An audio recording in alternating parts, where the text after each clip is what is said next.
Welcome back to another sweltering day in the Ozarks. But today we're going to take a look at this, the Schrade SCHF3N survival knife. Stay with me.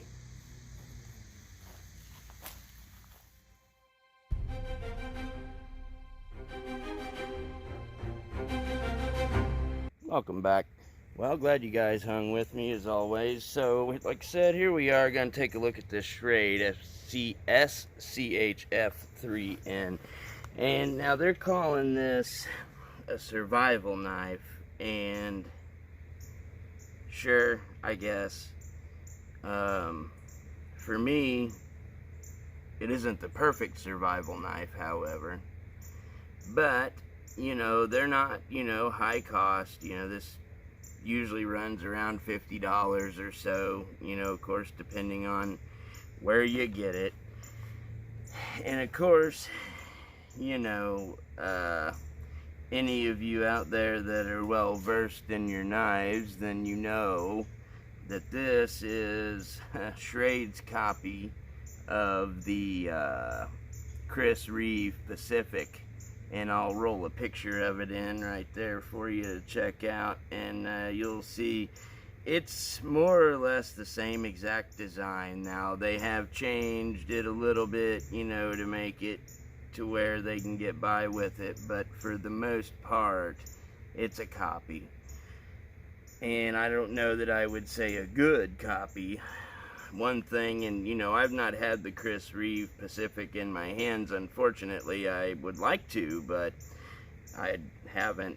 But one thing I can tell you about this Schrade is these handles are chunky, like super thick. At the widest part of the handles here, you're looking at little over an inch thick. So these are some super thick handle scales. Now, if you've got a mid on you, like old Scab at Choir Boys Cutlery, that'd probably be great for him. But I don't have big old giant mitts. I mean, I've got decent sized hands, I guess. But anyhow, that's like the major drawback to this knife. That's the first thing I wanted to address. And then I guess we'll just go ahead and hit some quick specs real quick. This is about 11.5 or a 12-inch overall. About a 6-inch cutting edge on it. Probably call it a 6.5-inch blade if you measure from the front of the handle scale there. Micarta handles and 8CR13 MOV on the steel, which of course that's a Chinese alphabet steel, but honestly, I mean, for a budget steel, it's not horrible.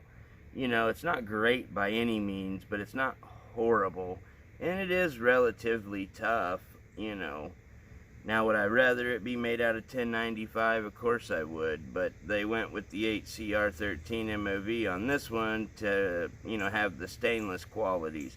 Because in a survival knife, a lot of people do like the stainless quality of it, and I can understand that, Can't blame them much for that.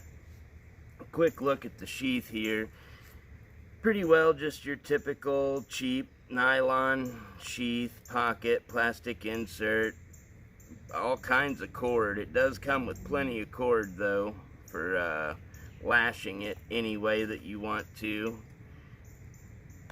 Actually has a pretty good fit. It's not necessarily held in there. I mean, you could pull it right out, but it's not super loose. So, button snap here, which is adjustable. No Velcro there, just a straight pass-through loop. Does have, some molly capabilities there, or just lashing capabilities, whatever you'd like to call it. So, I mean, not the worst sheath I've ever seen in my life, but sure not the best either. So now that we've got that out of the way, alright, so here we have the Schrade.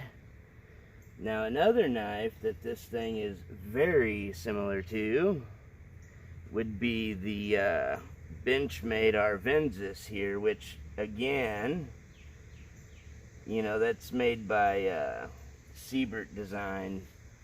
And, well, not made by, it was designed by Siebert. Anyway, I'm sure he drew his inspiration from the Pacific as well, because, again, it is also very, very similar. It obviously is not a copy of it, but it's pretty darn close, or at least it looks that way. You know, maybe it's just the blade shape getting me, I don't know. But here's another similar size knife that you probably all know, the SE6, which you can see it does have just a touch more cutting edge to it, but the SE6 is a far better knife. But you know, you're paying twice as much, if not 3 times as much, for the SE, but you are getting better materials and you get that warranty and etc, etc. But just some other size options, so you kind of get a feel for where this is at on size. And personally, if you were gonna choose Schrade for a woods knife, let's say, I would probably go with the SCHF3N. You do get a little more blade. Now both are 1/4 inch thick, or right about.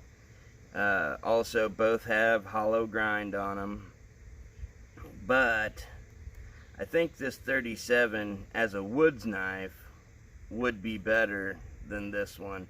And I've noticed, like, on the grip of this, it feels okay, but the way those finger grooves are, it really likes to be held in this fashion. That's how it's the most comfortable. So I don't know if that's what the intentions of that was or not, but for me, that's kind of where that's at. So anyways, we'll get that out of there.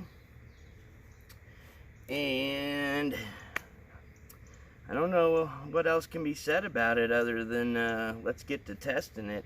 Now the swedge here on the back, it's sharp, but it's not sharpened, so it's just ground down, you know, to pretty well 0. I mean, if you were to run your finger down, it'd probably slice you. So not exactly something I look for in a survival knife. You know, you don't need a swedge on there for a survival knife. Now, a tactical knife, I could definitely see that. And maybe, like I said, this is kind of intended to be a crossover, kind of in between. You know, I think they were going for a one knife does it all kind of deal, but I don't know that they quite hit the mark. But anyway, let's go ahead and jump right into the testing and see how this thing performs.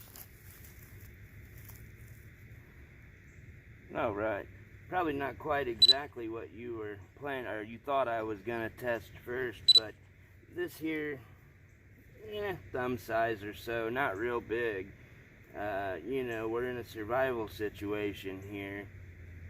Maybe we need some tent stakes, you know, to tie down our tarp with, or maybe make some traps with. And, you know, especially in trap making, you know, you can't always just use a dead old stick on the ground. Sometimes you need green. Well, for the tree-hugging friends out there, Scab would say, this is what we call scrub brush here in Missouri, and this is going to get cut out anyways. So let's go ahead and see what this little, maybe thumb-sized tree can do here with the Schrade. And obviously, as you saw, there's nothing on the blade here, so I've never used this thing, so let's see. Oh yeah, talking about initial sharpness, it's fairly sharp. It's kind of one of those edges that probably if you hit it with a strop or two, you know, a couple times over, it'd probably be a lot better, because I mean, like, it would almost shave. It'd pop a hair here and there, but not quite shave. So not a terrible edge, especially when you're considering the cost of the knife. So let's see what we can do here on this thing.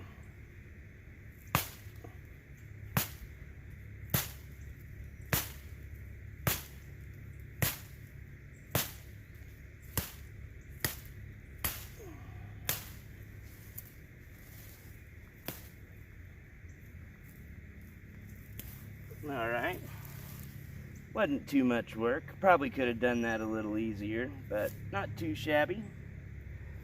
So now that we've got this, let's head back over to the stump. Alright, well, we've made it back to our stump top here in our survival situation. And we've got our little bit of limb here that we cut down. So let's go ahead and delimb this thing a little bit. Which of course shouldn't be much trouble. There.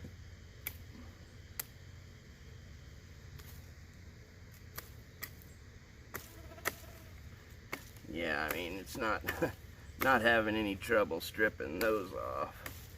Just got to be careful with this a little bit. It's kind of some of that prickly stuff here. Got some little thorns on it and whatnot.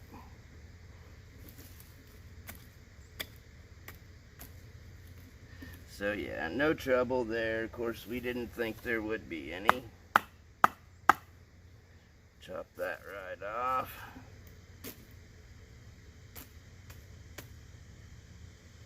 And then we'll just baton right on through that. So we can get rid of that piece. And then we're left with this. Yeah, little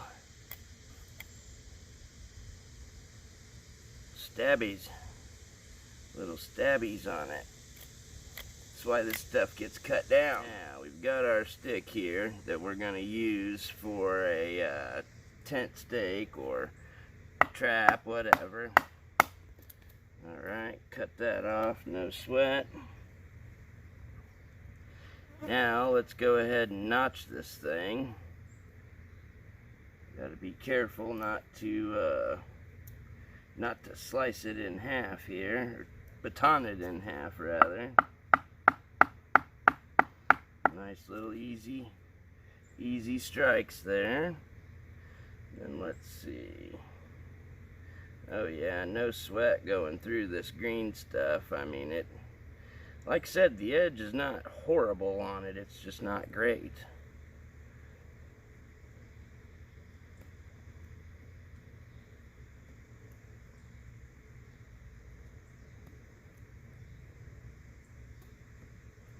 There we are, no problem, little notch there.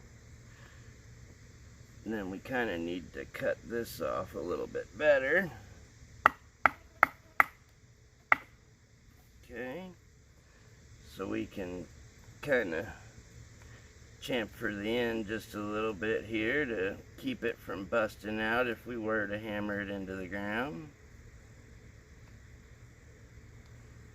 Okay, good enough for what we're doing. And let's go ahead and put a point on it.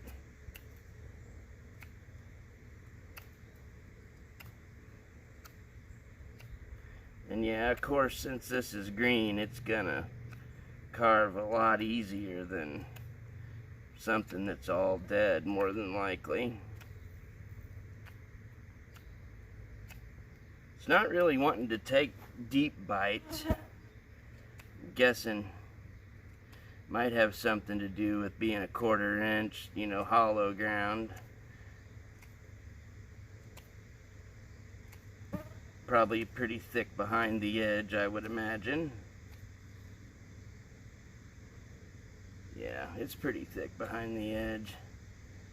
Not the thickest I've seen, but not the best either. Kind of the story of this knife, I think. Not the worst, but not the best. So anyway, that's good enough. Little impromptu tent peg there, or, you know, potential trap trigger, what have you. Call it what you want. So not too bad there.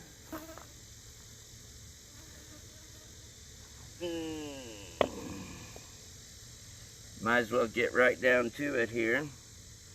Pretty good size log there, probably 3 inch I'd say, but it does have some natural cracks in it. So of course, as always, we are going to use those cracks to our advantage.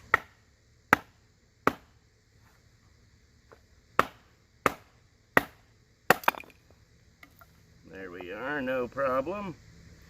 Now we'll see what it does with this one with no cracks in it. And when I'm hitting it right back here on the flat.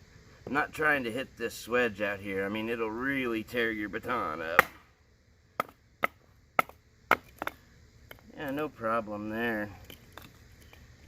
Which, you know, I didn't think there would be. I mean, like I said, it's pretty well 1/4 inch thick. As long as you can hammer it in, it's gonna split it. See if we've got any edge damage so far. I don't think so, just wood on it. Yep, nothing so far, good to go.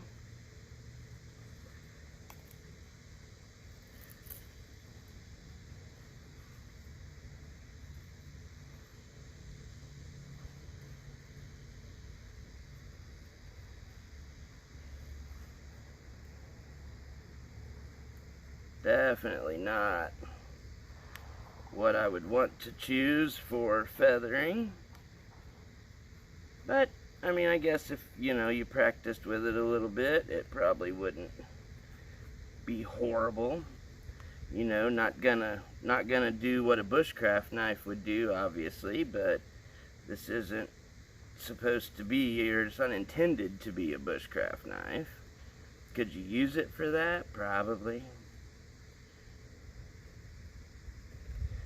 Kind of funny, old Scab, he always gets questions, and probably Donnie B all day does too, but about can you defend yourself with it. Well, my opinion on somebody asking that, the answer would be no. I mean, if you need to ask can you defend yourself with this, you've got absolutely no business trying to use it in that way.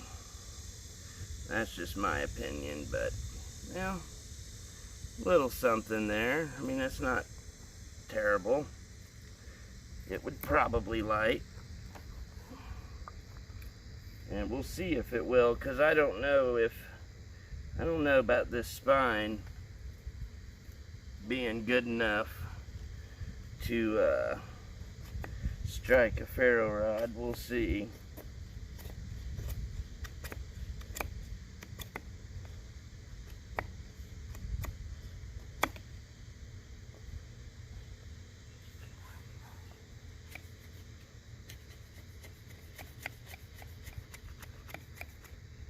Nah, no real scraping there.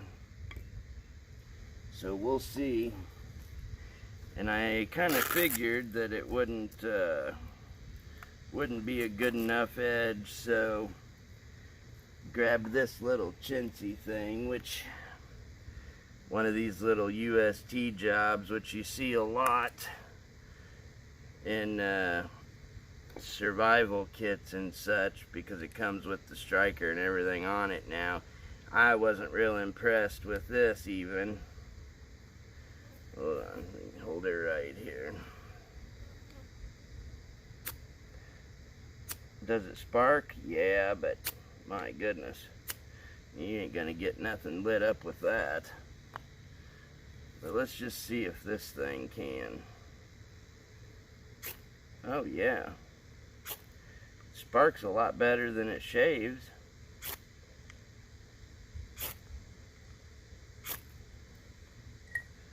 Let's try that again on this. Try to get a smaller edge here. Maybe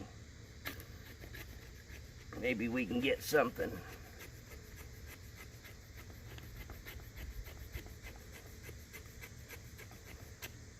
No, not really.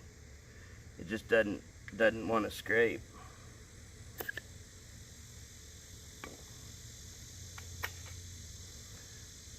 Work Tough Red Wolf. Let's see what it does.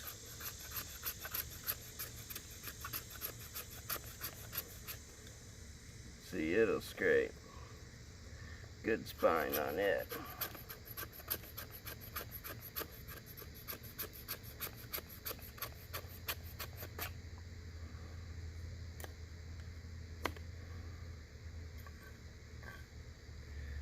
don't know if we'll be able to get this to light or not. This is just that old fat wood I just leave laying outside.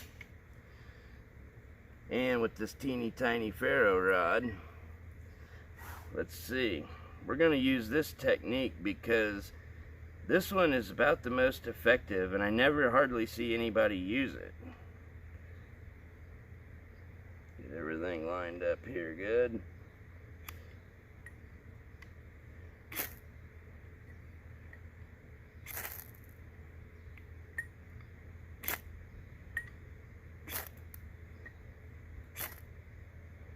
Probably not quite enough fat wood there.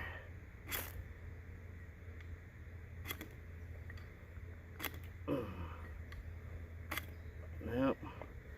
Yeah, not the best for this, that's for sure. You gotta get it just right because the top is kind of domed, it's not flat.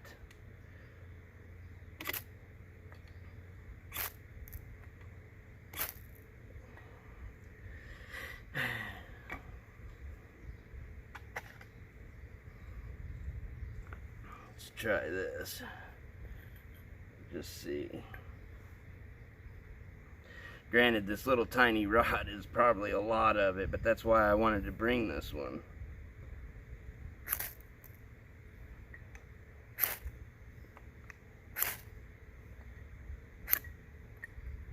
Yeah, I've about knocked it all everywhere now. It's alright though. We're gonna keep after it here. It's real life, real life. Now, granted, I could do a better job and I could get a lot better stuff, you know, like I could have a better ferro rod, etc. But a lot of people have these because they think they work good, or, you know, they're in a survival kit, so they must be good. Well, I don't know about that. Whoa, got her. I didn't feel it. So there you go. Obviously, the spine makes a big difference. So will that one scrape it? Yeah, but it doesn't scrape it very well. So I mean, I suppose if a person was in a survival situation, you know, you could sit there and scrape on that thing and probably eventually come up with something. But I don't know, to me it's just not the best for it. Now, is it good and tough? Yeah, I mean, I'd say it's tough. You know, I mean, with that Batoning there, I didn't really have any issues with it. You know, as far as getting it through there. Let's just see a little bit of, because it's got a finer tip on it, but not super fine.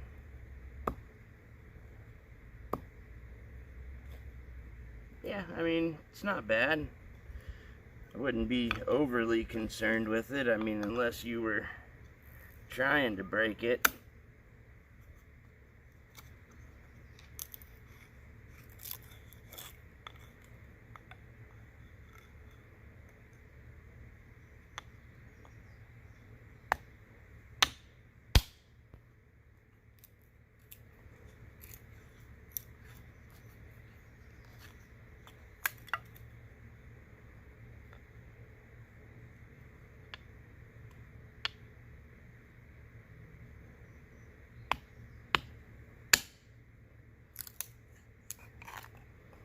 Yeah, no problem there. Not too shabby. I mean, again, I don't know. It depends what you wanted to use it for. You know, for me, the handle is pretty darn thick. So, I mean, if you have smaller hands, you're not going to like it. Honestly, in my opinion, I think I would not necessarily choose this. I mean, especially for a woods knife, I wouldn't choose this. You know, maybe if you wanted to slap this on your fantasy kit, you know, that might be okay, I guess. But I don't know quite how I feel about it yet. I'm so. I need to definitely use it some more before I can really truly give my opinion. My initial opinion is okay. I think even so, for the $50 price, I'm sure that there's much better choices out there. And of course, if you wanted to spend double that, then yeah, there's absolutely better choices out there. So that's kind of my opinion on that, I suppose.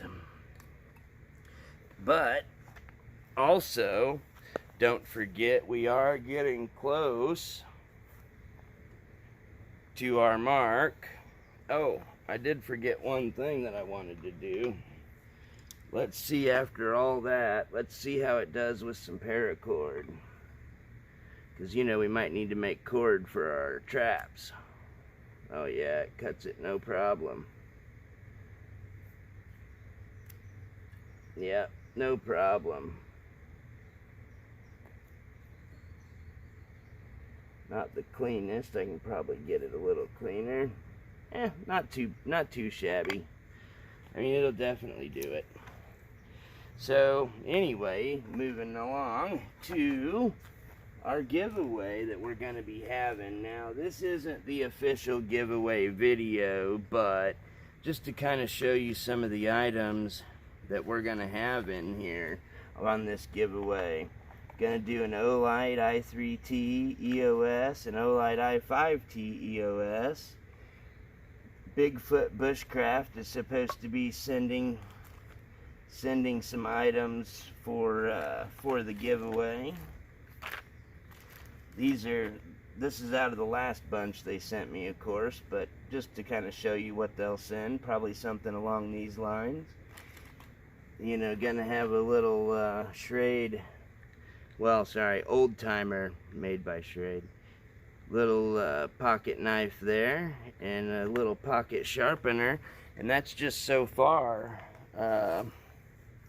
Really debating on if I should put a pretty decent fixed blade in there. I've got one in mind that I might. Maybe if we can hit that 1,000 mark and surpass it pretty quickly, maybe I might just do that. Also, Timbo 437, he is almost to his goal, and he's doing a giveaway as well. So if you guys haven't checked him out, check him out and subscribe to him, because he's a really good dude. He really is. He sent me several. Well, those three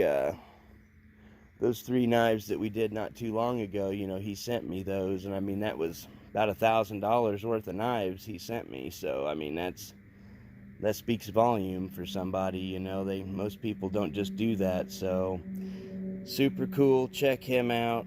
And yeah, I guess that's gonna wrap it up, guys. So about the Schrade, I don't know, we'll see. It'll have to be a longer term review on that, but anyhow, hope y'all enjoyed it, and of course, got any questions or anything like that, hit them up in the comments, and appreciate y'all. See you in the next one.